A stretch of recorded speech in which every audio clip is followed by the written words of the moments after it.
नमस्कार, मी अजित चव्हाण. आज आपण एका अशा व्यक्तीशी बोलणार आहोत, ज्या माणसानं देवेंद्र फडणवीस या लोकनेत्याच्या प्रेरणेतून महाराष्ट्रामधल्या कोट्यवधी लोकांचं आयुष्य वाचवलं. होय, महाराष्ट्राचे तत्कालीन मुख्यमंत्री देवेंद्रजी फडणवीस यांच्या मुख्यमंत्री वैद्यकीय सहायता कक्षाचे प्रमुख आणि आजच्या आयुष्यमान भारत मिशनचे महाराष्ट्राचे प्रमुख डॉक्टर ओमप्रकाश शेटे यांच्याशी आपण आज अतिशय भावनेनं ओथंबलेल्या गप्पा करणार आहोत. दादा, खूप स्वागत तुमचं. धन्यवाद. म्हणजे औपचारिक मुलाखतीमध्ये मी मनापासून तुम्हाला कायम भेटलात की दादा अशी हाक मारतो. ओमप्रकाश शेटे ही व्यक्ती अनेकांच्या आयुष्यामध्ये दादा, भाऊ, मोठा भाऊ, मुलगा असं रक्ताचं नसलं तरी भावनांचं नातं मिळवू नये त्याचं कारण तुम्ही त्यांच्या घरातला जीव वाचवलेला आहे. लोकनेते देवेंद्र फडणवीस यांच्या प्रेरणेतनं या आरोग्य यज्ञाची सुरुवात झाली. कशी झाली? साहेबांना यापूर्वी आरोग्य क्षेत्रामध्ये काम करण्याची इच्छा वडिलांच्या स्वतःच्या दुर्दैवी कॅन्सरच्या याच्यामुळे होती. आणि जेव्हा हा प्रस्ताव मी त्यांच्यासमोर मांडला की अशा पद्धतीचं कुठलं तरी मुख्यमंत्री वैद्यकीय सहायता कक्षाच्या मार्फत सामान्य लोकांना वाचवता येईल, तब्बल 3 महिन्यापर्यंत कुठलाही उत्तर आलं नाही, कारण ब्युरोक्रेसीने ह्या सगळ्या गोष्टीला विरोध केला होता. पण फडणवीस साहेब ते कुठले कुणाचे ऐकणार, त्यांनी शेवटी मनाचं ठरवलं. रात्री 12:15 वाजता त्यांचा मला कॉल आला आणि मी वर्षावरती आलो. नवी मुंबईत होतो. आल्याच्यानंतर मला त्यांनी सांगितलं की आपल्याला सुरू करायचं आहे. मी म्हटलं 3 महिने कुठलंच उत्तर नाही आणि असं काय? आता मी त्यांना विचारू शकलो नाही. मला खूप मनस्वी आनंद झाला होता आणि ताबडतोब उद्या ऑर्डर काढा म्हणून परदेशी साहेब, आपले प्रवीणसिंह परदेशी साहेबांना सांगितलं. मला असं वाटलं की साहेबांना विचारावं की नेमकं तुमच्या मनामध्ये संक्षिप्त स्वरूपामध्ये काय असावं. माझ्या आयुष्यात मला सगळ्यात मोठी प्रेरणा त्या वाक्याने मिळाली होती. त्यांनी पॉज घेतला आणि सांगितलं की एकच फक्त सांगतो, महाराष्ट्रातला कुठलाही व्यक्ती उपचाराअभावी किंवा पैशाअभावी मरता कामा नये. तो संदेश घेऊन राज्याच्या कानाकोपऱ्यामध्ये आज पण जातोय. साहेबांनी कधी इंटरफेरन्स केला नाही किंवा कधीही मला सांगितलं नाही की कुणाला तरी फेवर करा. सुरुवातीच्या दिवशी 3 पेशंट आलेले. ज्या दिवशी मुख्यमंत्री वैद्यकीय सहायता कक्षाचा म्हणजे मुख्यमंत्री महोदयांचा शेवटचा दिवस नंतर आचारसंहिता लागण्यापूर्वी, त्या दिवशी 1000 लोक त्या कक्षामध्ये यायचे पर डे. 2007 पासून जास्त रुग्णसेवा करायचो. 2 आरोग्यसेवक, एक मुंबईत आणि एक छत्रपती संभाजीनगरमध्ये ठेवला होता. पण त्यामध्ये राजाश्रय नसल्यामुळं 100 पैकी फक्त 30 ते 35 प्रकरणाला न्याय दिला जायचा. 60 ते 65% लोकांना न्याय देता येत नव्हता. ही संधीच मला दिली नसती तर आजपर्यंत इतिहासामध्ये जे काम झालंय ते कधीच झालं नसतं, लक्षात घ्या. आणि साहेबांनी मुख्यमंत्री वैद्यकीय सहायता कक्षामध्ये ज्या 1 to 1 लोकांचे एक्सपिरियन्स काउंट करून ब्रॉड विषयामध्ये पॉलिसी डिसिजन घेण्यासाठी मला दिल्लीला पाठवलं 3 वर्ष आणि ठरवून पाठवलं त्यांनी. जेव्हा सत्ता नव्हती तेव्हा त्यांच्या लक्षात आलं की या व्यक्तीला युटिलाइज करायला पाहिजे. विजन आहे त्यांच्याकडं. त्या काळामध्ये हा एमटी बसला नाही पाहिजे. आणि मला ॲज अ APS म्हणून मला खरंच आनंद वाटतो की मी OSD झालो, विदाऊट एनी MPSC रँक झालो साहेबांची. IASपेक्षा जास्त उंची निर्माण करण्याची शक्ती केवळ त्या माणसातलं कर्तृत्व हेरून करण्याचं काम फक्त देवेंद्र फडणवीस साहेबच करू शकतात. इतरांमध्ये ती ग्रास्पिंग नाही आहे, लक्षात घ्या. अनेक ब्रॉड विषय या राज्यामध्ये अनेक मेडिकल कॉलेजच्या सीट वाढवण्याचं काम देवेंद्रजींनी केलं आहे. पॉलिसी डिसिजनमध्ये सातत्याने संपर्क असायचा. राज्यातल्या आरोग्य धोरणामध्ये PIPच्या माध्यमातून माझ्यावरती सातत्याने एक विशिष्ट प्रकारचे आपल्या कार्यालयातले काही अधिकारी ठेवून त्यांनी त्यांच्याशी कोऑर्डिनेशन केलं. राज्याच्या इतिहासामध्ये कधी नाही. ते PIP म्हणजे प्रोजेक्ट इम्प्लिमेंटेशन प्लॅन, असं त्याचं हे की राज्यामध्ये जे काही PSCपासनं, उपकेंद्रापासनं, ग्रामीण रुग्णालयापर्यंत, सिव्हिल हॉस्पिटलपर्यंत, वैद्यकीय महाविद्यालयापर्यंत जी मदत मिळते त्यातली 60% फंड्स हे सेंट्रलचे असतात. बऱ्याच लोकांना माहीत नाही.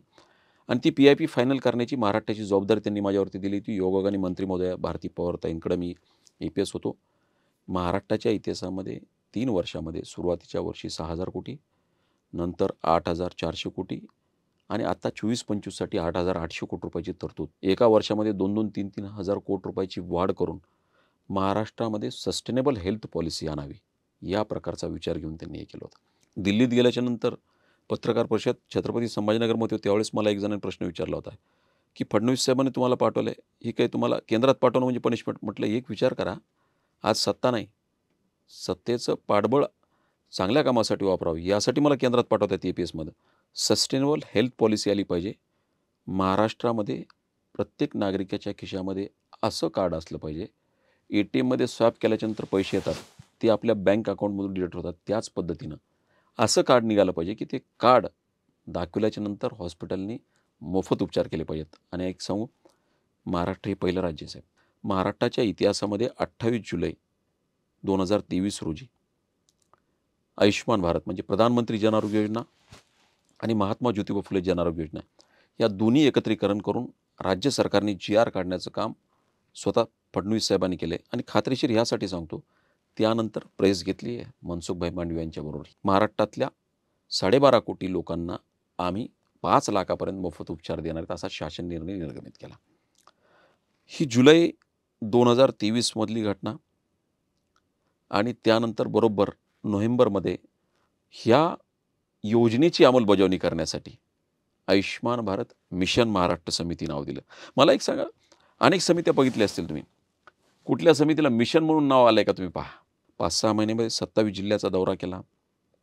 अनेक त्रुटी, आयुष्यमानचं कार्ड दाखविल्याच्यानंतर रुग्णालय का आपल्याला लोकांना डिनाय करतायत उपचारला, या सगळ्या माहिती हे करून 1 जुलैपासून परिपूर्ण अशी 25 ते 30% पॅकेजमध्ये वाढ करून नवीन 1000 हॉस्पिटल ॲड करण्याची सगळी तरतूद करून महाराष्ट्राच्या कानाकोपऱ्यामध्ये आम्ही आता जातो. आता इम्प्लिमेंटेशनची जबाबदारी, पण हे सहज घडत नाही आहे, लक्षात घ्या.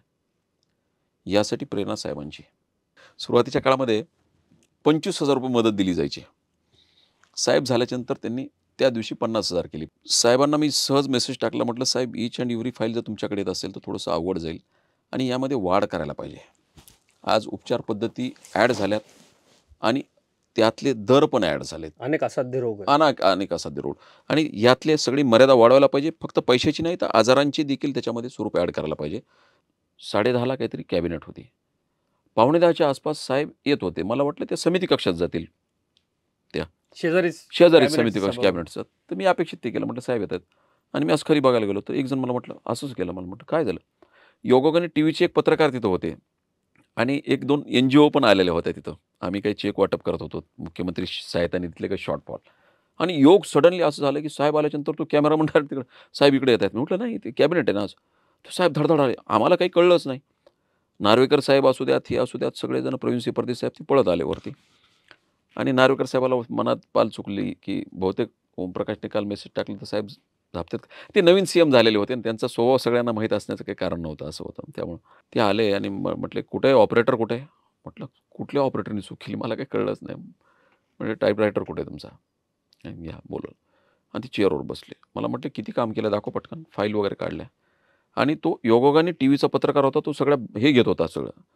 आणि दाखवलं मी सगळं झालं. तर मला म्हणजे काय बोलायचं होतं साहेबांना माहीत नाही. मला म्हटले आजपासून 2 लाख रुपयापर्यंतची वाढ करण्याचा निर्णय मी घेतोय आणि तुमच्या समितीला मी हा अधिकार देतोय. ऑन दी स्पॉट मी ते ड्राफ्ट तिथं तयार करायला मी साईन केली. लगेच डेप्युटी सेक्रेटरी होते आमचे नार्वेकर साहेब, त्यांनी साईन केली. प्रवीण सिंह परदेशी साहेबांनी केली आणि देवेंद्रजींनी केली. एका क्षणामध्ये निर्णय क्षमता असलेला महाराष्ट्रातला सगळ्यात कर्तृत्वान नेता. त्या दिवशी 2 लाख रुपयापर्यंतची मर्यादा केली आणि काही दिवसांनी मला परत त्यांनी 3 लाखापर्यंतचा अधिकार दिला. 40,53,00,000 रुपयाची आकडेवारी कुठं. विलासराव साहेब होते तेव्हा 40,53,00,000 दिले. ही हायेस्ट आकडेवारी महाराष्ट्रातल्या इतिहासातली. महाराष्ट्र जेव्हापासून स्थापन झालं. आणि देवेंद्रजींच्या काळात 598 कोटी रुपये. एक सांगू, जो घोडा जिंकतो त्याच्यावरच लोक पैसे लावतात किंवा त्याच्यावरच लोक पैज लावतात, त्याच्यावरच लोक विश्वास दाखवतात. साहेबांच्या कार्यकालामध्ये कधी आम्हाला भीक मागायला कोणाच्या दारात जावं लागलं नाही. रक्षाद कॅम्प नावाचं मिशन आम्ही लॉन्च केलं. अरे 6,000 ऑपरेशन केले आम्ही SRCC हॉस्पिटलमध्ये. पद आज असतं उद्या नसतं, लक्षात घ्या. आणि आम्हाला एका गोष्टीचा खूप अभिमान आहे आणखीन. मुख्यमंत्री वैद्यकीय सहायता कक्षाचं जे काम केलं ना, त्यावेळेचा जो मान आहे तो आज कायम आहे, लक्षात घ्या. लोकांना, प्रत्येक लोकांना आमचं ते काम खूप आवडलेलं, लक्षात घ्या. प्रचंड चांगलं काम लोकांना आवडतं. मला असं वाटतं संयुक्त महाराष्ट्राच्या स्थापनेनंतर मुख्यमंत्र्यांनी जनतेच्या आरोग्यासाठी अशा पद्धतीचा कक्ष उघडण्याची ही इतिहासात पहिली वेळ. इतिहासात महाराष्ट्राच्या स्थापनेनंतर पहिलीच. ही दोन्ही पहिलीच वेळ आहेत सर. आयुष्यमान भारत मिशन महाराष्ट्र समिती संपूर्ण भारतामध्ये फॉरेन कंट्रीच्या ह्याच्यामध्ये एक मॉड्यूल आहे, की लोकांना बाय बर्थ जन्मलेल्या मुलांचापासून इन्शुरन्स केला जातो. त्याच धर्तीवर हा प्रयोग महाराष्ट्रात करायचा आहे म्हणून देवेंद्रजीची कल्पना, 1.5 लाखाची मर्यादा 5 लाखापर्यंत नेण्याची कल्पना त्यांचीच. पांढऱ्या शिधापत्रिका असू द्यात, पिवळ्या असू द्यात, ऑरेंज असू द्यात. मला एक फोन आला एका नामांकित हॉस्पिटलनी, तो दूर आहे म्हणजे सीलिंगच्या आसपास इकडे-तिकडे. आणि मला सांगितलं, की "साहेब तुम्ही काल हे केलं होतं, तो पेशंट बाहेर काढला आहे." मला राग आला, सात्विक संताप. मी टॅक्सीला हात दाखवला. म्हटलं आता जायचंच नाही वापस आणि मी गेलो. मी नाईट ड्रेसवर होतो. मी त्यावेळचे धर्मादाय आयुक्त होते सावळे साहेब. मग आम्ही पंचनामा वगैरे केला, सगळं केलं आणि तो पेशंट मोफत केला. परंतु साहेबांकडं तक्रार केली कोणतरी, की माणूस तुमचा ठार वेडा आहे. हा नाईट ड्रेसवर येतो सकाळी-सकाळी आणि असे करतो, काम करतो. साहेब त्याला बोलले, पाठराखण कशी करावी हे देवेंद्रजीकडून शिकावी. ती पाठराखण चुकीच्या पद्धतीनं करत नाहीत, लक्षात घ्या. ते चुकीचं असतील तर जवळच्या सख्या रक्ताच्या नात्यातल्या माणसाचं देखील ऐकत नाहीत. परंतु बरोबर असेल. बरोबर असेल तर ते ताकदीनं पाठीशी राहतात. आणि त्यांनी त्याला सांगितलं, वेडा नाही, तो ठार वेडा आहे म्हटले, पण कामाचा आहे, त्याचं ऐकत जा. ग्रँट रोडवरती भाजी विकणाऱ्या एखाद्या बाईला उपचारासाठी तुम्ही जर बाहेर काढत असाल आणि जर माझ्या कक्षप्रमुखांनी, मुख्यमंत्री वैद्यकीय सहायता कक्षप्रमुखांनी जर घेतलेली ॲक्शन असेल ना, तर ती मला बरोबर तर सार्थ अभिमान आहे म्हटले. क्या बात. मला साहेबांचं आणखीन एक उदाहरण मला आठवतंय. सुरुवातीच्या काळामध्ये मी ठरवलं होतं, की मला इथं काही शिफ्ट व्हायचं नाही मुंबईमध्ये. हं. म्हणून मी तुषार गेस्ट हाऊस आहे आपलं चर्चगेटच्या बाजूला. तुषारवरती राहायचो एका रूममध्ये शेवटला. पहाटे 2:15ला माझ्यावरती वर्षावरनं कॉल आला. मी लगेच उचलला, कारण सुरुवातीचा 2016चा जानेवारीचा पिरियड असेल तो, 16चा. शासकीय गाडी खाली होती. ड्रायव्हर घरी गेलेला ना. तर मी म्हटलं सकाळची कशाला वाट बघायची. जे आरती साहेबांनी सांगितलं, माझी बायकोची आणि माझी ज्यावेळेस संवाद झाला, एखादा VIP पेशंट असेल बरं का. आणि मी गेलो ना आतमध्ये. आतमध्ये गेल्याच्यानंतर कार्डिॲकचा मॅसिव्ह हार्ट अटॅक आलेला एक पेशंट होता. त्यांच्या बाजूला एक आजी होती. मी म्हटलं, मला फडणवीस साहेबांनी पाठवलं आहे, हे कोण आहेत? तर त्यांनी सांगितलं, की हे त्यांच्या घरी एक काम करणारी बाई आहे. म्हटलं ती परमनंट नाही, काय नाही, केअरटेकर एक अशी घरामध्ये. आणि तिचे मिस्टर ते. त्याची ओपन हार्ट सर्जरी झाली. वाचले. काही लोकांचं असं हे म्हणणं असेल, की नाही ते घरातला होता म्हणून ते माहिती झालं किंवा काय झालं. मला साहेबांनी रात्री सांगितलं होतं. साहेबांना रात्री त्यांच्या आईने उठून सांगितलं होतं, की देवेंद्र उठ आणि हे काम कर, कारण काय हे करावं. आईचे संस्कार बघा ना, विचार करा. मला साहेबांचा एक फोन आला, की ताबडतोब यांना मदत करायची. तर त्या बाळाला ब्लड कॅन्सर टाईप होता, प्लेस्टिक ॲनिमिया, ब्लड कॅन्सर वगैरे, AML, acute myeloid leukaemia, lymphoblastic leukaemia वगैरे असे प्रकार असतात. आणि ते बाळ एवढं सिरियस होतं, की त्याला वॉमिटिंग वगैरे झाली होती, ब्लड वगैरे येत होतं. एखाद्या व्यक्तीचा प्राण वाचत असेल, माझ्या नेत्याने शिकवलं आहे, हरकत नाही, भीक मागा. लोक जगत असतील तर ती भीक नसते, तो आशीर्वाद असतो, लक्षात घे. तो मुलगा छोटा होता, 3-4 वर्षाचा होता. वेदांत पवार नाव होतं त्याचं. आणि त्यांनी सांगितलं, की साहेब फार सिरियस आहे. मी म्हटलं ठीक आहे, त्याला म्हणा की ॲम्ब्युलन्स कर आणि इथपर्यंत आण. त्यांनी त्याला सांगितलं, की हे पेशंट जरा थोडं सिरियस आहे, तुम्ही ॲम्ब्युलन्स करा आणि चला, आम्ही उपचाराची जबाबदारी घेऊ. तो काही वेळ बोललाच नाही. भागवत काहीतरी नाव त्याच्या वडिलाचं. काही वेळ बोललाच नाही तो बराच वेळ. तर हे मला म्हणतात, की ते बोलत नाही आहे. अरे म्हटलं, तो पेशंट सिरियस असेल म्हणून असेल, त्याला पटकन सांगा ॲम्ब्युलन्स करायला. ज्यावेळेस मला फोन दिला त्यावेळेस त्यांनी देवेंद्रजींना फोन केला होता तितक्या वेळेत. आणि देवेंद्रजीचा त्यांना फोन गेला होता. तो काय बोलला माहिती आहे मला? त्यावेळेस साहेब म्हटला, ₹16 खिशात आहेत. मला म्हटला, मला साहेबांनी आत्ताच सांगितलं आहे आणि मी साहेबांना स्पष्ट सांगितलं म्हणले ₹16 खिशात आहेत. कदाचित साहेबांनी तुम्हाला सांगितलं असेल. मी म्हटलं, साहेबांनी मला सांगितलं, की सर्वतोपरी मदत करायची, तुझा सगळा प्रॉब्लेम सॉल्व. मी पटकन ॲम्ब्युलन्स केली, सगळं केली. त्या दिवशी इतकं फुल शेड्यूल टाईट होतं साहेबांचं, तितक्या ह्याच्यामध्ये साहेबांचा फोन आला, की ताबडतोब त्याला सर्वतोपरी मदत कर. जनरली साहेब मदत करा म्हणतात, हे करतात. सर्वतोपरी शब्दाचा अर्थ मला त्या दिवशी कळला, खिशात की ₹16. त्या माणसाच्या खिशामध्ये ₹16. सगळं झालं, तो पेशंट कव्हर झाला, सगळं झालं. माझ्या मनात हा प्रश्न पडला, की ह्या माणसाला देवेंद्रीचा नंबर कसा मिळाला?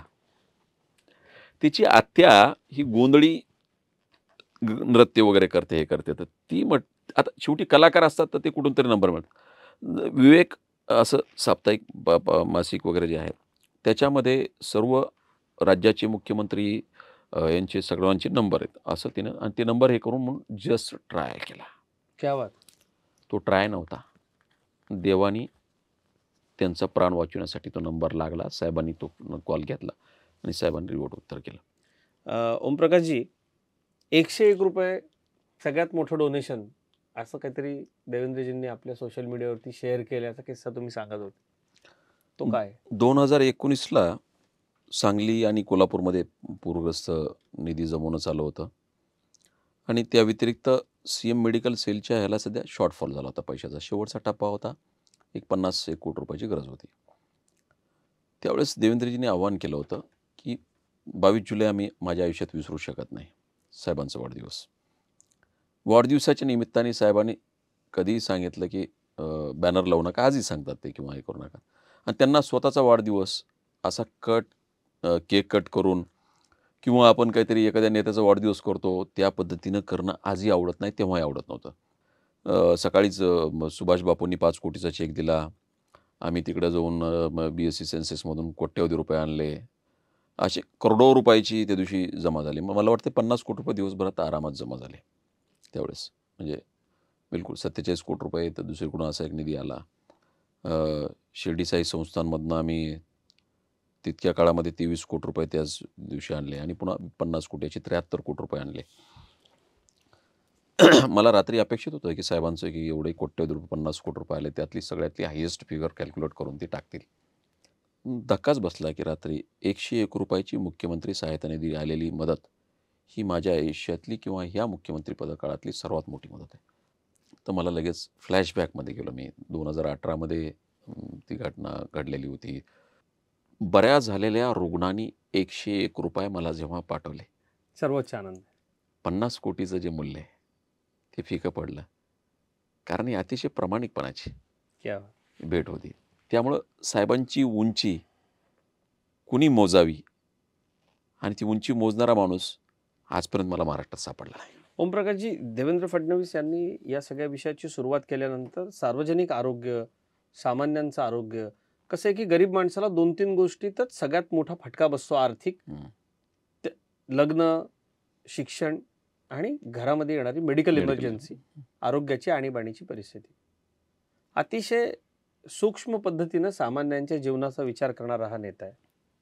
त्यानं हे सगळे बदल होत गेले. एक एक वैद्यकीय मदत कक्ष, त्यातनं मग शेकडो कोटी रुपयांची मदत, आणि मग आयुष्यमान भारत मिशन, आणि एकूणच महात्मा फुले जन आरोग्य योजना, किंवा सामान्यांना परदेशाच्या धर्तीवरती आपण एक प्रकारची सोशल मेडिकल सिक्युरिटी देऊ शकतो, ही संकल्पना देवेंद्र फडणवीस यांचीच होती. 1000%. 1000%. मी जेव्हा साहेबांना विचारलं की एवढी म्हणजे हे प्रतीक काय आहे, तर म्हटले मी जवळून पाहितलेत माझ्या वडिलाच्या वेळेस पेशंट. गरीब रुग्णांना मदत करत असताना येणाऱ्या अडचणी लक्षात घ्या. कदाचित मला सांगा साहेब पदावर नसते बसले तर ती मदत एवढी ह्या ओघामध्ये मिळते का, मला सांगा. ते रोपटं लावलेले आज वटवृक्ष झालाय महाराष्ट्रामध्ये, लक्षात घ्या. हक्कानी म्हणतात लोक, मुख्यमंत्री सहायता कक्ष असू देत किंवा काय असू देत. ओमप्रकाशजी, तुम्ही तुलनेनं पारंपरिक राजकारणाचा भाग नाही आहात, पण तरी सुद्धा तुम्हाला या सगळ्या राजकारणाचा खूप सामना करावा लागला. जळीस्थळी काष्टी पाषाणी देवेंद्र फडणवीसच दिसणाऱ्या विरोधकांनी तुमच्या कार्यकाळामधल्या सुद्धा आरोग्य मदतीवरही आरोप केला. हो, अटक करण्याचा प्रयत्न केला साहेब. त्याबद्दल काय सांगताय? मी एक सांगू तुम्हाला, माझ्या आयुष्यातला सगळ्यात वाईट काळ तो होता, लक्षात घ्या. ज्यावेळेस साहेबांनी मला सांगितलं की साला तुझ्यासारख्याला, ज्यावेळेस पेन ड्राईव्ह निघाला आणि साहेब 12 मिनिटं माझ्या विषयावरती बोलले पेन ड्राईव्हच्या, त्यावेळेस आमचं घर किती डिस्टर्ब झालं असेल, लक्षात घ्या. मी सातत्याने सांगत असतो, मी चंदनाचा आजही टीका लावलाय, काली लावलाय, लक्षात घ्या. मला जाताना बायकोने सांगितलं होतं की 1 रुपयाची कुठली अशी लाच घरात आणू नका की मुलाबाळाला फेडता आलं नाही पाहिजे. मी एक सांगू तुम्हाला, आत्तापर्यंत या आरोग्य क्षेत्रामध्ये काम करतोय, कालही केलं, आजही केलं. साहेबांनी मला मंत्र दिला होता. 1800 कोटी रुपयाचं काम त्यावेळेस झालं. 1211 कोटी रुपयाचा चॅरिटी कोटा आम्ही इम्प्लिमेंट करू शकलो, लक्षात घ्या. अनेक ॲक्शन झाल्या, अनेक तक्रारी आल्या आमच्याविषयी किंवा काय. अरे ऋणाच्या टाळूवरचे म्हणजे मड्याच्या टाळूवरचं लोणी खावणाऱ्या आमच्या कुणी, मी हाचा शब्द वापरू नये, ज्यांच्या मनात येतं ना ते महापापी आहेत, लक्षात घ्या. पण त्याचं सिद्ध काय झालं? सिद्ध होण्याचं कारणच नाहीये. मी आजही काचामध्ये बघतो, माझी नजर कधी झुकली नाही, कारण चुकीचं काम कधी केलं नाही हाताने, लक्षात घ्या. अरे ते क्षेत्र कुठं पैसे कमावण्याचं आहे, काय आलं आशीर्वाद कमावण्याचं क्षेत्र आहे. ओमप्रकाशजी, कोरोनाच्या काळामध्ये काय काय वाटत होतं? कारण मुख्यमंत्री घरात बसले होते, महाराष्ट्रामध्ये कोविडचा काळ हा आरोग्याची सगळ्यात पाणीबाणी वाईट होती. काळ, लक्षात घ्या. मी फार खात्रीपूर्वक सांगतो, लक्षात घ्या. जर साहेब असले असते, त्यांचं विजन आणि इम्प्लिमेंटेशन करण्याची जबाबदारी आमच्यासारख्यावर, महाराष्ट्राच्या कानाकोपऱ्यामध्ये मदत पोहोचती केली असती, लक्षात घ्या.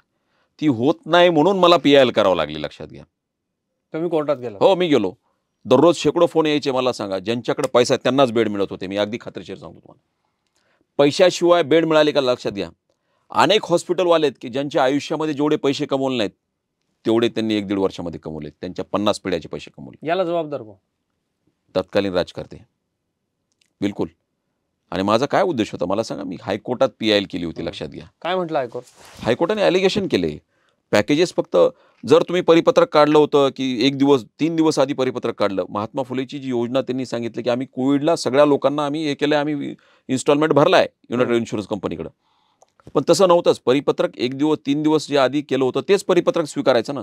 4,000 रुपये नॉन सिम्प्टेमिक पेशंट आणि 7,000 रुपये सिम्प्टेमॅटिक बट ऑन ऑक्सिजन आणि 9,000 रुपये ICUच्या बेडला.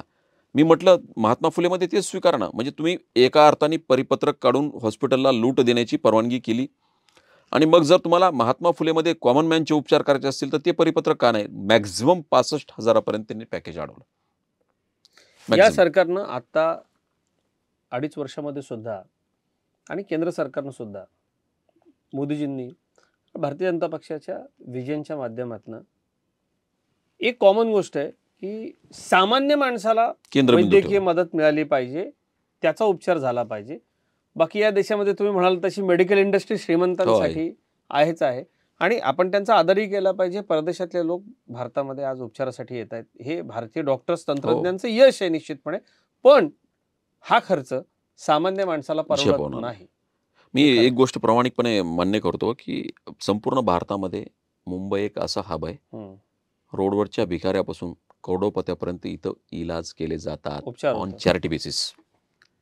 जगामध्ये भारत हा एक असा देश आहे की इथली उपचार पद्धती ही 50% चॅरिटी बेसवर चालते. जसा राजा तशी प्रजा. आमच्या काळात 598 कोटी, पुन्हा काहीच नाही, निरंक. हम्म. आता परत तो फ्लो सुरू झाला, सगळ्या गोष्टी झाल्या. तो सरकार येतील, सरकार जातील, विकास ही होणारी प्रक्रिया आहे. पण लोकांचं आयुष्य परत येणार आहे का, मला सांगा. खरं. त्यांना साहेबांनी एकच विचारलं होतं, मला खूप आठवतं आज चांगली. मला म्हटले समजा ॲक्सिडेंट झाला आणि तुला मदतीसाठी कॉल आला, तू काय करणार? त्याचे पेपर मागवणार आणि काय हे करणार आणि मग त्याला उपचार सुरू करणार, हे करणार? म्हटलं सिनेमात नाही. दाखवतो तसं, जेव्हा पहिले फॉर्म हां, भरतो. मी म्हटलं तसं नाही. मी डायरेक्टली हॉस्पिटलला सांगणार त्याच्यावरती उपचार करायला आणि नंतर कागदपत्र मागणार. मला आठवतं परदेश साहेबांनी टाळी वाजवली त्याच्यावरती. म्हणजे त्यांनी मार्ग दिला. साहेब व्यक्त होत नाही. माझ्यावरही कधी कधी आरोप व्हायचे की तुम्ही विना पेपर डायरेक्टली उपचार करायला सांगता किंवा चुकीचं. म्हटलं चुकीचं काय? पेशंट पेशंटच आहे. त्याला जात धर्म पंथ काहीच नसतं, लक्षात घ्या. रुग्ण हा रुग्ण असतो, लक्षात घ्या. त्याला वाचवणं हे कायद्यापेक्षाही मोठे, लक्षात घ्या. मी कायदा मोडला नाही. मी गव्हर्नमेंटचा मेल ID तयार केला. संबंधित कलेक्टर तहसीलदारांना पाठवायचं, त्याचे पेपर्स त्यांच्याकडून अटेस्टेड केलेले मागवायचे.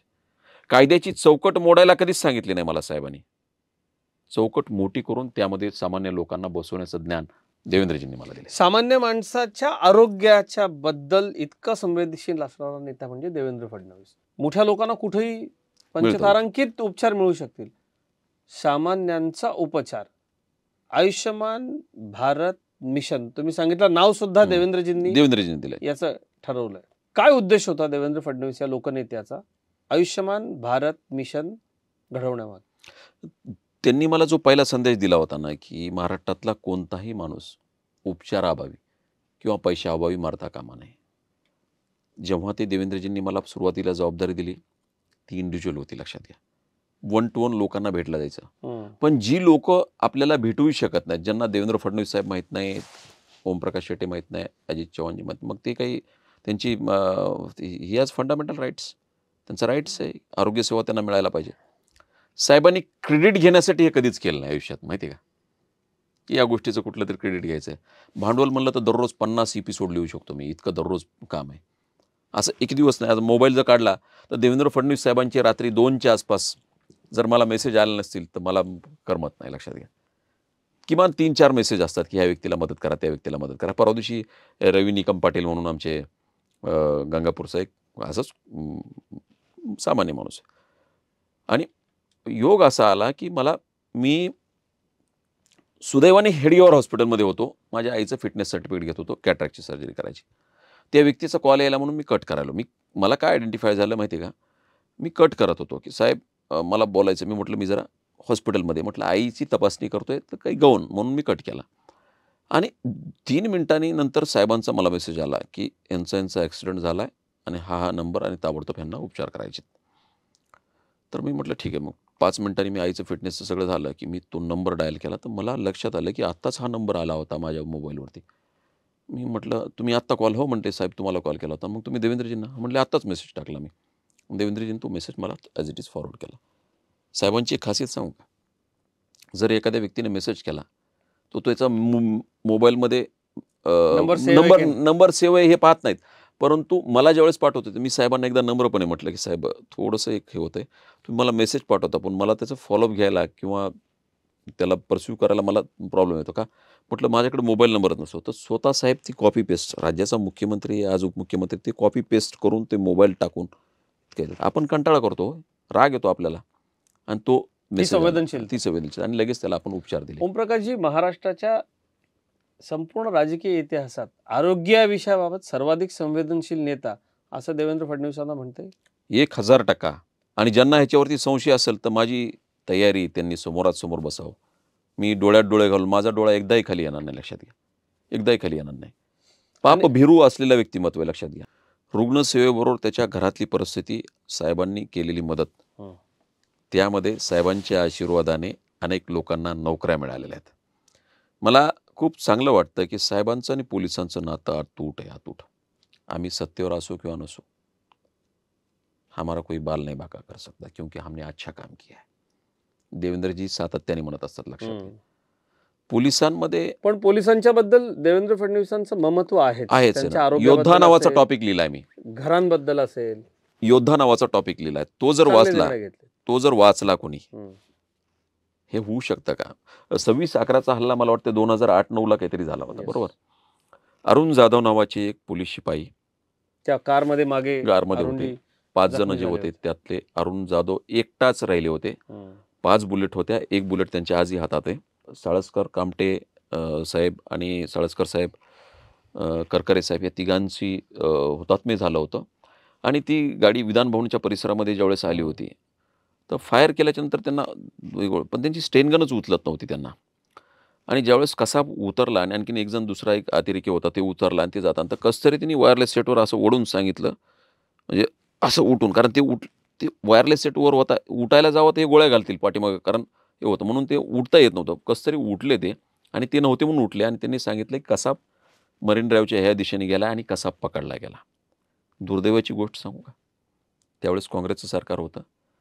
क्रायटेरिया म्हणून 50,000 रुपयाची जखमी म्हणून त्यांना मदत दिली होती. डॉक्टर शिवरत्न शेटे माझे मोठे भाऊ आहेत. व्याख्यानातलं मानधन त्यांना द्यायचं म्हणून त्यांनी 2.5 लाख रुपये त्यांना देण्याचं ठरवलं आणि शिवाजी मंदिरला कार्यक्रम झाला म्हणून माझा त्यांचा संबंध आला. कधी काही संबंधच नाही ना. आणि मला सातत्याने वाटायचं की या माणसावरती अन्याय झालेला आहे, अन्याय झाला, पण काय करू शकत होतं, हातबल होतो. 2015मध्ये ज्यावेळेस मी त्यांना पहिला फोन केला की म्हटलं भाऊ, त्यांना भाऊ म्हणायचो आम्ही, त्याचं नेटवर्क जबरदस्त नेटवर्क त्या अरुण जाधवांचं आजही, कारण ते ETSमध्ये काम करायचे ना. साळसकर साहेबांचे सारथी, साळसकर म्हणजे मरण ओढून घेतल्यासारखं, म्हणजे त्यांना येऊ देत नव्हते. तर नाही म्हणे भाऊ मला यायचं आहे, साळसकर साहेबांना तो म्हणले आणि झाले. आणि मग ते मी 2015ला फोन केला, म्हटलं भाऊ या ना, म्हटलं मनात सल आहे, तुमच्यावर अन्याय झाला आहे. ते म्हटले जाऊ दे, आता कशाला काढताय, आता जुन्या गोष्टी त्या 6-7 वर्ष झालेत, एक अर्ज करता का म्हटलं त्यांना. म्हटलं काय? देवेंद्रच्या नावाने अर्ज करा की असं असं आहे आणि मग माझ्या मुलीला मुलीला कुठेतरी नोकरीत घ्यावं किंवा काय. तर ते म्हटले नाही, फक्त GR निघालेला आहे, ज्यांची डेथ झाली त्यांनाच पेट्रोल पंपाने त्यांनाच हे. मला वाईट वाटलं होतं की साला हाही माणूस लढला, म्हणजे वाचला आहे, त्याचं चूक आहे का? तो बोलत सहज बोलला की साला बुलेट आज पण एक आहे, म्हणजे वाईट हेच वाटतो म्हणे, मेल्याच्या नंतर माणसं मोठी करतात म्हणे जिवंतपणी. मला एवढं वाईट वाटलं ना. त्यांना म्हटलं भाऊ कुणाला नोकरी लावायचं? मुलगा असताना ते मला म्हटले की माझ्या मुलीसाठी बघा म्हणे, होत नसते म्हटले करा, पण बघा काही त्यांना दाखवलं. म्हटलं साहेब हे असं तोळचं GR, जखमींना 50,000, मयत असतील त्यांना पेट्रोल पंप, इतर सुविधा आणि फ्लॅट वगैरे. विशेष बाब म्हणून यांना कुठलं तरी बदलापूरला एक 1 RK दिलेला होता त्यांना. पण हे काहीतरी खूप पाकिस्तानी प्रेस मीडिया, इथल्या प्रेस मीडियानी ते सगळं ओरडून यांनी इतकं हे केलंय, 5 गोळ्या लागल्यात, सगळं हे ते ते. पण त्याची खरे म्हणजे अवमूल्य नसतं त्यांचा. तर साहेबांनी काय ग्रास्पिंग असं साहेबांनी तर शेरा टाकला, विशेष बाब म्हणून तात्काळ मान्यता देण्यात आहे. एखादा शेरा पाहतो, कार्यवाही करा, तात्काळ कार्यवाही करा, तपासून कार्यवाही करा, तात्काळ मान्यता देण्यात येत आहे. विशेष बाब म्हणून तात्काळ कार्यवाही करा. 3.5 वर्ष फाईल फिरली विदाऊट MPSC. त्यांची मुलगी ॲग्रो डिपार्टमेंटमध्ये फुंडकर साहेब असताना उपसंचालक झाली होती. आज अधीक्षक आहे ती छत्रपती संभाजीनगरमध्ये. वा. ही लीला आणि ही किमया फक्त आणि फक्त देवेंद्र फडणवीस साहेबच करू शकतात, लक्षात घ्या. एकमेव उदाहरण आहे ते. 6-7 वर्षाच्या नंतर जे पोलीस राष्ट्रहितासाठी लढले, शस्त्र असताना लढले, शस्त्र नसताना लढले, त्यांचं रक्षण करण्याचं काम देवाभाऊंनी केलं, लक्षात घ्या. म्हणून देवाभाऊवरती जीव ओवाळून टाकतात पोलीस पण, लक्षात घ्या. मेरिटवरती प्रत्येकाला पोस्टिंग देण्याचं काम देवाभाऊंनी केलं. अनेक खेळाडूंना पोस्टिंग दिलं, अनेक खेळाडूंना डायरेक्ट, विजय चौधरींना डायरेक्टली DYSP वगैरे केलं. माझ्याच तालुक्यातले. हो, ते आमच्याकडे यायचे, सगळे यायचे. साहेबांकडं चांगला विषय प्रोड्यूस केला की त्या व्यक्तीला न्याय मिळाल्याशिवाय राहत नाही, लक्षात घ्या. आरोग्य विषयामध्ये काम करत असताना आता साहजिकच आहे की पुढं निवडणुका येत आहेत आणि या निवडणुकांच्या निमित्तानं अनेक गोष्टींवरती मतं मागितली जातील. पण आरोग्य क्षेत्रात इतकं मोठं काम करूनही देवेंद्र फडणवीस या नेत्यानं कधीच त्याचं भांडवल करून मतं मागितली नाही. तुम्ही या माणसाकडे राजकारणी म्हणून बघता, त्याची संवेदनशीलता बघा ना, त्यातला हा गुण बघा ना. माणूस नावाचा व्यक्ती जगला पाहिजे ह्याच्यासाठी धडपडणारा नेता, लोकनेता, संवेदनशील नेता म्हणून देवेंद्रजीची निवड आहे. खास जातळलेले प्राणी असतात ना, कुठल्या तरी गोष्टी कर्तृत्व माणसाला जर खाली बघायला लावायचं असेल किंवा त्याला डिमोरलाइज करायचं असेल तर त्याची जात काढली जाते. ही महाराष्ट्राची सगळ्यात मोठी शोकांतिका, लक्षात घ्या. मी कुठल्या जातीचं त्यांना माहीत नाही, त्यांची जात सगळ्या महाराष्ट्राला माहीत झाली आहे. कर्तृत्व असलेल्या माणसाला कुठंतरी डाग लावण्याचा प्रयत्न करणारी जी जमात आहे, त्यांना एक सांगतो, चंद्राची शीतलता घ्यावा लागते. चंद्राचे डाग मोजणे हे जर तुमच्या ह्याच्यात असेल तर तुमची कधी प्रगती होणार नाही. आणि फडणवीस साहेबांचं ते परवाच्या प्रकरणामध्ये, अरे धनश्री मुजमुले, आयुर्वेदिक जटीबुडी विकणारा त्याचा वडील कृष्णा मुजमुले, 25 लाख रुपये त्याला लागणार होते. जनशताब्दी सारख्या ट्रेनमध्ये बसल्याच्या नंतर मला त्यांनी फोन केलाय, साहेबांना मेसेज केलाय, साहेबांनी मला सांगितलंय, डू एव्हरीथिंग, डू एव्हरीथिंग. तिचं हृदय धडधडायला लागले, ती मरेल, कधी काय होईल सांगता येत नाही. तिथून इथपर्यंत आणल्याच्या नंतर आम्ही फोर्टिसला ॲडमिट केलं. सुदैवाने त्याच दिवशी आम्ही आशाद किरण नावाचं मिशन लॉन्च केलं होतं, प्रवीण सिंह परदेश साहेब, डॉक्टर मोहन जाधव वगैरे आम्ही. आणि सगळ्यात शक्यता अशी होती की साहेबांना म्हटलं, साहेब तुमच्या आशीर्वादाने पैसे उपलब्ध होतील, पण हिला मॅच होईल असा हार्ट उपलब्ध होईल असं मला वाटत नाही. मला म्हटलं नाही, ते होईल रे, बाळ आहे ते. बाळाच्या प्रती फार संवेदनशीलता आहे त्यांची, आणि त्यातल्या त्यात मुलीच्या प्रती. जेव्हा जेव्हा भेटतो ना तेव्हा त्यांना ते माझ्या मुलीच्या विषयी विचारतात, त्यांना मुलीच्या विषयी खूप हे आहे. आणि ते होईल तर मला शक्यता दुराणय होती, कारण 10 वर्षाच्या आतमधल्या मुलाचं हार्ट लागणार होतं. जनरली काय होतं, ब्रेन डेड पेशंट, ॲक्सिडेंटचे वगैरे अशा पद्धतीचे कुठले तरी पेशंट येतात आणि ते मॅच होणार नाही ना. मी म्हटलं अशक्य. तुम्हाला एक किस्सा सांगतो, मी इचलकरंजीला गेलो होतो त्याच दिवशी आणि हार्ट उपलब्ध झाला असं कळालं. आणि मी म्हटलं होणारच नाहीत पैसे, म्हणजे पैसे कशाला पाठवायचे किंवा काय करायचं. तो मी साहेबाला मेसेज टाकला, म्हटलं सर हार्ट उपलब्ध झालं. म्हटलं डू एव्हरीथिंग. साहेब आता मी 3 लाख पाठवेल म्हटलं, पण रात्रीतून आता पैसे, कारण रात्री ग्रीन कॉरिडॉर साहेबांनी करून दिला सगळा. एक सांगू, त्या दिवशी म्हटलं साहेब सुदैवाने छत्रपती संभाजीनगरमधलाच तो पेशंट होता, मुलगाच होता, ॲक्सिडेंट झाला होता तिथं आकाशवाणीच्या आसपास, आणि तो ब्रेंडेड. मग त्याच्या आईने सांगितलं की आपल्याला द्यायचं आहे. म्हटलं साहेब आउट ऑफ बॉक्स जावं लागेल, कारण काय आहे, आपल्याला एअर ॲम्ब्युलन्स करावं लागेल. 5 लाख रुपयाची उपलब्धी ताबडतोब साहेबांनी केली एअर ॲम्ब्युलन्ससाठी रात्रीतून. मला म्हटलं ती सोड माझ्यावरती. प्रश्न इच्छाशक्तीचा असतो आणि सात्विक दान करण्याची वृत्ती असली पाहिजे. पैशाचं भंडार आहे भरपूर लोकांकडे. मुख्यमंत्री हा राजा असतो, पण त्याला इच्छाशक्तीचा हा महत्त्वाचा भाग असतो. घरी बसून सगळं होत नाही, लक्षात. ते एअर ॲम्ब्युलन्सने आले, रात्री 12 लाख रुपये रतनजी टाटांनी देशभक्त. रतनजी टाटांना जोडण्याचं काम साहेबांनी केलं. मी साहेबांना आयडॉल मानतो. माझ्या आयुष्यात 3 आयडॉल मानले मी. फडणवीस साहेब तर शेवटी ते शिल्पकार आहेत. त्यांनी हे शिल्प घडवलं, लक्षात घ्या. माझ्यासारखा माणूस घडवला. रतनजी टाटांना मी मेन आयडॉल मानतो आणि अटल बिहारी वाजपेयी हे माझ्या आयुष्यातले 3 आयडॉल आहेत, लक्षात घ्या. कंपॅरिझन केलं तर तिन्ही माणसं तेवढेच संवेदनशील आहेत, लक्षात घ्या. तिन्ही माणसं ही तिन्ही लोकांची एक नॅक आहे, सगळ्यात महत्त्वाची गोष्ट. पण त्यांची भेट देखील देवेंद्रजींनी घडवली. विधान भवनामध्ये महाराष्ट्राच्या हितार्थ 9 करार होणार होते, त्यातले 1-2 आरोग्याचे होते. त्यावेळेस मला हे केलं. 2.5 तास मला त्या माणसाच्या सहवासामध्ये पाठवलं साहेबांनी, लक्षात घ्या. आणि त्या व्यक्तीने दरवर्षी देवेंद्रजी ह्या नावापोटी साहेब मुख्यमंत्री असताना दरवर्षी 100 कोटी रुपये मेडिकल एडसाठी दिले. क्या बात. ज्या पद्धतीने देवेंद्रजी कुठलं क्रेडिट घ्यायचा प्रयत्न करत नाहीत, त्या पद्धतीने रतन टाटा देखील कधी मेडिकल एड 100 कोटी रुपये आजही मदत करतात ते लोकांना. पण श्रेय नाहीत घेत, लक्षात घ्या. क्या बात. परंतु राजकारणात राहण्यासाठी श्रेय घ्यावा लागतं, असं माझं मत आहे. मी साहेबांना सल्ला देण्या इतपत मोठा नाही आहे, लक्षात घ्या. त्यांनी श्रेय घेऊ या ना घेऊ, पण आमच्यासारखे जेवढे शिलेदार असतील तेवढं ताकदीनं साहेबांसाठी सांगत असतो की हा माणूस असा आहे. मी मराठवाड्यातल्या मातीत जन्म झालो, बीड जिल्ह्यात जन्म झाला आहे, संवेदनशील जिल्हा आहे. माझा दरबार 9-9.5 वर्षापासून चालू आहे. त्या दरबाराची देवेंद्रजींना प्रतिष्ठा आहे. त्या दरबाराचं नाव आहे देवेंद्र दरबार. मी चुकीचं काहीच करत नाही, लक्षात घ्या. क्या बात. बीड जिल्हा अनेक विविध ह्यांनी प्रसिद्ध आहे. लोक वेगळ्या अँगलमध्ये विचार करतात. देवेंद्र महाराष्ट्रामध्ये बीड जिल्ह्याची थोडीशी वेगळ्या पद्धतीने लोक चर्चा करतात. तिथं काही झालं सगळं स्फोटक आहे, पण त्या ठिकाणी चांगलं काम उभा राहू शकतं याच्या पाठीमागची प्रेरणा म्हणजे देवेंद्र फडणवीस साहेब आहेत, लक्षात क्या बात. हजारो लोक येतात, विविध प्रश्न घेऊन येतात. 60% लोक हे रुग्ण असतात, रुग्णांचे नातेवाईक. 40% विविध प्रश्न असतात. मला एक वाटलं की आपण मंत्रालयीन पातळीवरती काम केलं आहे. मुख्यमंत्र्याचा वजली राहिल्याच्या नंतर रेव्हेन्यूपासून, कोऑपरेटिव्हपासून, अगदी जलसंधारणपासून ते सामान्य माणसाच्या होम डिपार्टमेंटपर्यंत जी लोक पछाडलेली असतात त्यांचे प्रश्न सोडवण्यासाठी आपण का प्रयत्न करायचा नाही. आणि जर हेतू शुद्ध असेल तर कोणाला भिण्याची गरज नाही. मी काम करत राहतो आणि मी काम करतोय. क्या तो बात. दरबार देखील देवेंद्रजींना समर्पित आहे, लक्षात घ्या. माझ्या आयुष्यात मला एक जणांनी विचारलं की सगळ्यात मोठा आनंदाचा क्षण कुठला. मी म्हटलं ज्या दिवशी मला डिलीट मिळाली. सर्वात कमी वयामध्ये मला डिलीट मिळाली. केंद्रीय मंत्री पण होते, चंद्रकांत दादा होते. माझ्याबरोबर कर्नाटकाच्या एका मंत्र्यांना, उद्योग मंत्री होते, त्यांना आणि मला दोघांना एकाच वेळेला ती मिळाली होती. त्यांना इतकं वर्ष आयुष्य घालावं लागलं, 60-65 वर्ष. मी आरोग्यविषयक कामाविषयी आणि जे माझं मूल्यमापन झालं, तर मी प्रार्थना केली होती की साहेबाच्या हस्ते मला ते मिळावं.